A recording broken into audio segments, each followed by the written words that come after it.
അപ്പോൾ കടുത്തിരുത്തി കഴിഞ്ഞ് നമ്മൾ ലാസ്റ്റ് നമ്മുടെ അമ്പലമായ ഏറ്റുമാനൂരപ്പൻ്റെ അടുത്ത് എത്തിയിട്ടുണ്ട്. അപ്പോൾ ഏറ്റുമാനൂരപ്പൻ്റെ അടുത്ത് പോയിട്ട് നമുക്ക് തൊഴുത് കാര്യങ്ങളൊക്കെ കഴിഞ്ഞ് കഴിഞ്ഞാൽ പിന്നെ ഭക്ഷണമൊക്കെ കഴിച്ചതിന് ശേഷം അടുത്ത ടെമ്പിൾ ഏതാണെന്നുള്ളത് പ്ലാനിലിടണം. എവിടേക്കാണ് നമുക്ക് നോക്കി ടൈമിംഗ് ഒക്കെ നോക്കിയിട്ട് വേണം പോകാൻ.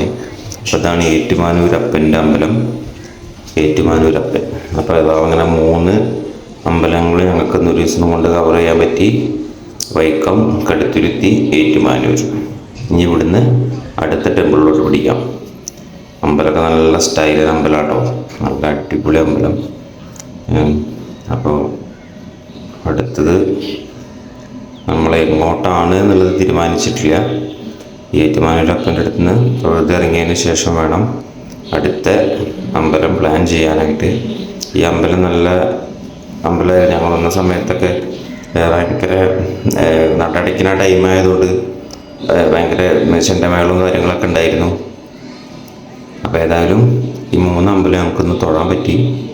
അപ്പോൾ അടുത്തതായിട്ട് പ്ലാനിൽ വന്നിട്ടില്ല, പ്ലാനിടാം. അമ്പലക്കുളത്തിലൊക്കെ പോയി കുറച്ച് നേരമായിരുന്നു റിലാക്സ് ചെയ്ത് ഞങ്ങൾ തിരിച്ചു പോവുകയാണ്. ഇനി എങ്ങോട്ടാണ് എന്നുള്ളത് തീരുമാനിച്ചിട്ടില്ല. അപ്പോൾ ഇവിടെ എന്താ വെച്ച് കഴിഞ്ഞാൽ ഒരു കിടാവിളക്കുണ്ട്.